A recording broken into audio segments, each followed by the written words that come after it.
What in the world is going on with this election?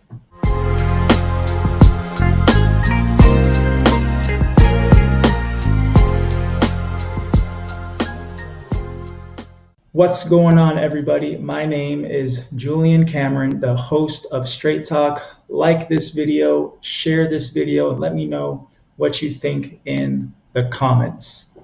Election fraud. Is it really going down? Let's talk about it. First, I want to mention that a couple weeks ago we talked on the actual candidates that are running for the presidency. We focused on two dynamics as far as moral high ground and policy.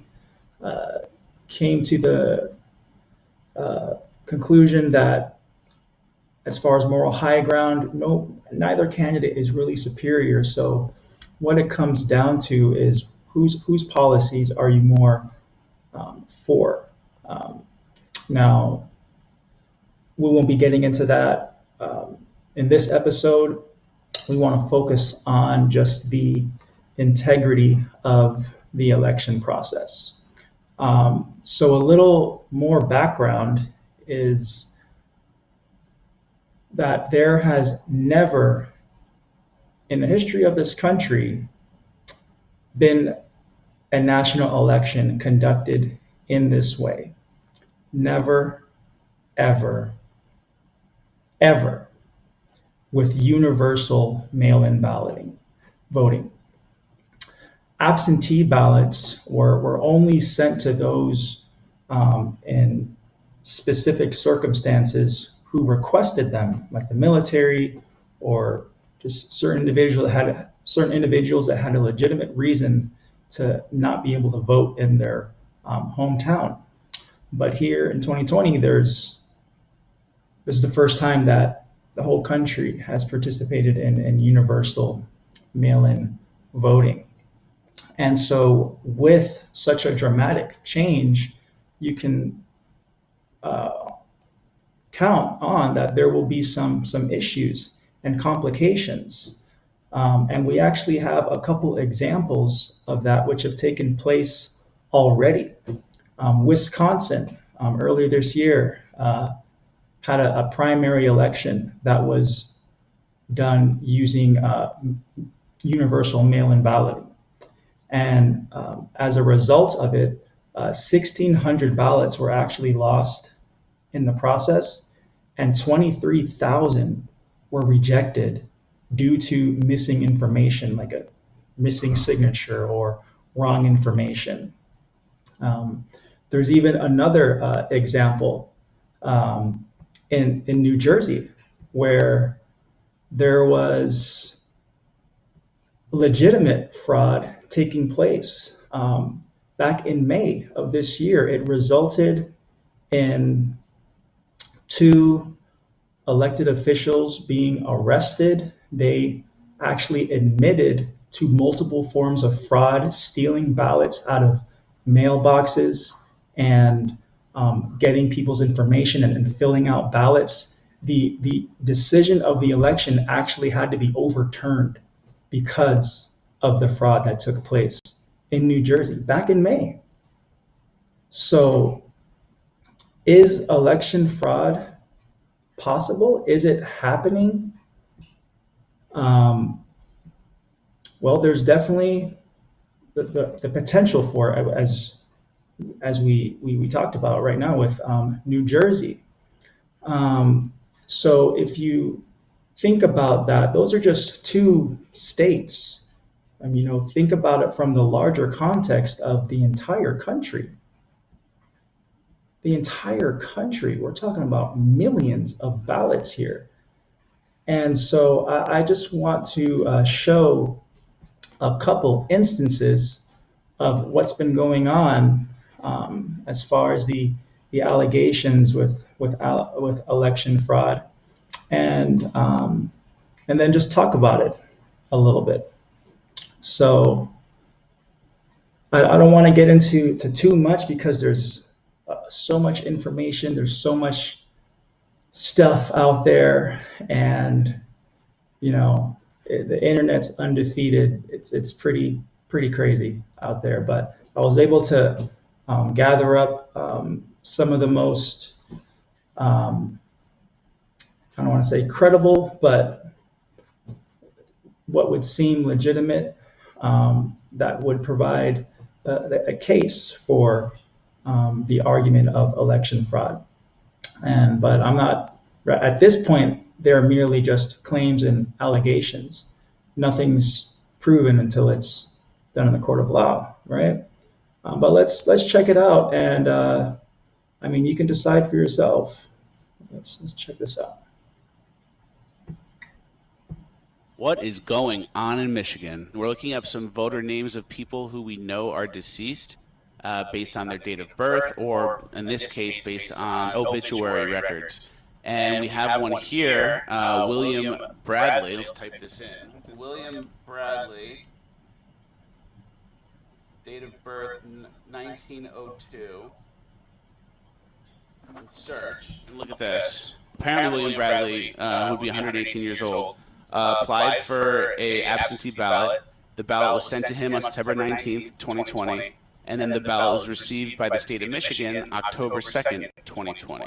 But the interesting thing is, William Bradley also died on June 1st, 1984. We have the obituary records here. It's the same guy, same date of birth, 1902, dead 1984. So William Bradley somehow is requesting absentee ballots? All right, brother. So that's one of the claims that are going on right now, is the allegation of multiple dead votes being counted. That's just one example. There's claims of tens of thousands to hundreds of thousands of dead votes actually being counted. If that is happening, that's something that should be made known and clear, regardless of who you support. If that's happening, we got to get this thing straightened out, right? So here's another a video of what took place with an actual USPS postman. Let's check this out. If I can get you some, like a little nice little handful. Oh, so you're gonna get the handful? 322. You're gonna get a handful? I probably could. I don't know. Maybe if it's in there, I ain't do it. And you'll put some in there for me. I might, man. All right, brother. I can do.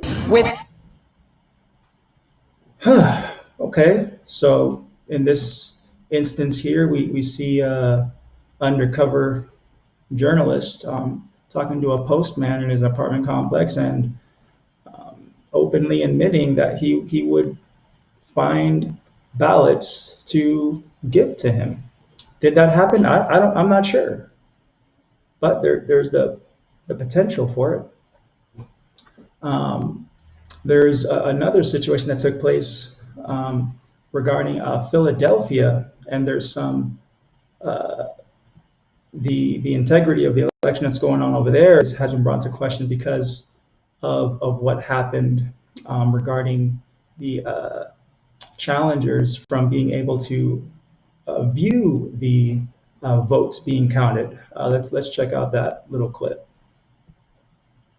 Former Florida Attorney General Pam Bondi, as you can see in the center of your screen there, and campaign senior advisor Corey Lewandowski, screen left. This is now beginning. Let's listen. Order allowing immediate access for our team to observe the voting process. Your taxpayer money in this. So what she was stating is that a court or a judge gave their team the right to enter the polling center in order to view the votes being counted. Now, check out this next clip with what happened a little bit afterwards, after receiving that court order from the judge. The city of Philadelphia is going to a private attorney by the name of Michelle Hanley. And what she said was she would determine if the court order was valid or not. And I'll be happy to release release the video first. They have 8 attorneys fighting us to see these ballots inside. The court order is in effect. They will not give us access. And the sheriff has decided not to come down here to enforce that court order. The sheriff of your county will not come down and enforce a court order. What is going on in this city? What are you hiding? Open up the doors, let us in, let us 6 feet away so that we can have a free and fair election. Whether you voted for Donald Trump or you voted for Joe Biden, everybody has a right to witness what's transpiring here. This makes it look like a kangaroo court. We deserve better, and we're not leaving till we witness every single vote that transpires. So the team went to try and get access to view the votes being counted, and they were denied. Why? Why would they not let them in? What's the reason for that? And then why? And check this out. Why would they go to court to try and reverse that order? What's the problem with having other people in there witness the counting being placed? If transparency is what this election's all about, then why is that happening? So it's that's that's what's going on right now. That in this election, when you have things like that taking place, that what we don't want as a nation is for the integrity of our election to be questioned or compromised. And seeing stuff and hear about stuff like that, doesn't help. I got a couple more videos. Let's look at it real quick, and then we're going to talk a little bit more about it. Check this out. Oh, Trump, you gotta do what you gotta do. Trump.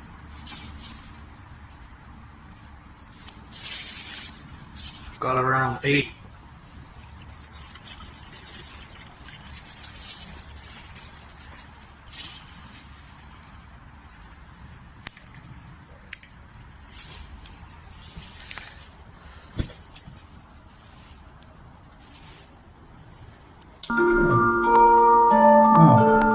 So, right, I mean, nothing's absolutely certain here, but there's the possibility of somebody gathering ballots and setting them on fire. Did that happen? I can't tell you for sure, but there it is. There's a video of it. I don't know. You be the judge. Last video I want to show, check this out. This is from inside an actual polling station. See what's going on here.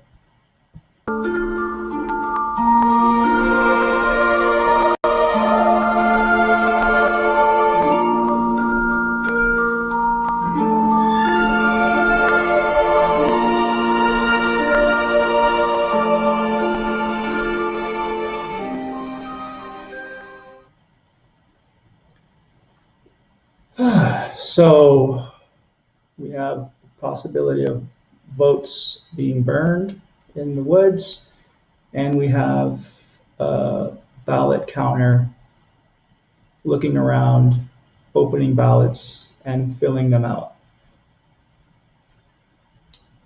Did that happen? I'm not sure, but there's the video. You see, there's more at stake here than whether Trump or Biden wins. We're not talking about the candidates. If the integrity of this country's election process has been compromised, we don't have a country. Confidence in our constitutional democracy is on the line here. Will the next president of the United States win the election duly or fraudulently? How can we get past this? What can we do in light of all of this? There's all kinds of stuff going on, ballots coming from all over the place. It's a mess. It's a disaster. How can we do this? How can we fix this? I would suggest auditing the votes. Yes, let's count every single ballot. It's as simple as that. But once you audit them, we'll know which ones are legit or not, which ones belong to dead people or cats or whatever. If they're illegitimate, an audit would determine that. And that's a much easier said than done, but that's the only way at this point that we can guarantee an honest, safe, and fair election. If there was ever a time when integrity and due diligence was necessary, it's right now. We're talking about the highest office in this country. Every measure needs to be taken. And let's face it, whether Trump or Biden gets the electoral votes at this stage, I believe neither one of them is going to concede. Whether Trump gets it, whether Biden gets it, this most likely is going to have to be settled in the Supreme Court. And who knows, maybe around January, who knows when that's going to happen. All of this is still in real time going on. Who knows? By the time this episode's done, who knows what's going to happen. And really, the crux of all of this, the only reason that we're in this situation is because there wasn't a sound solution in place that could ensure the validity of mail-in ballots. If there was something in place that would verify every vote that's submitted, we wouldn't be in this situation. But that wasn't the case. And because of that, we're in this huge mess. So how can we look at this from a theological context? Well, if you consider Romans 8:28, which says God works all things together for the good of those who love him and are called according to his purpose. God is sovereign, which means that there is literally nothing that will ever catch him by surprise, ever. And anything that happens in this life, he already knows, right? And anything that happens, he allows, right? If you consider the story of Job, right, that the devil could not even mess with him until he got God's approval. So we have to keep in mind that the sovereignty of God in this situation, that no matter what happens, no matter who is in the White House, Jesus is still on the throne, working everything together for the good of those who love him and are called. And then if you consider another example, Daniel and Nebuchadnezzar, this was a righteous man who was doing his thing. He was serving the Lord. And then boom, from one day to the next, he's being taken captive to Babylon. But guess what? He still did his thing. He still prayed. He still did what he had to do. He simply adjusted.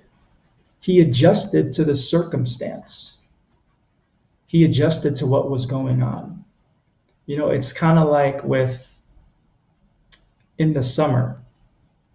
If it's summertime, you put on shorts, but you still do what you got to do. If it's the winter, you put on a jacket, but you still do what you got to do. You got to go to work. You got to go to school. You got to take care of your family. You're gonna have to do what you got to do, regardless of the situation. You simply have to adjust to whatever the circumstance is. The mandate doesn't change. The mission doesn't change.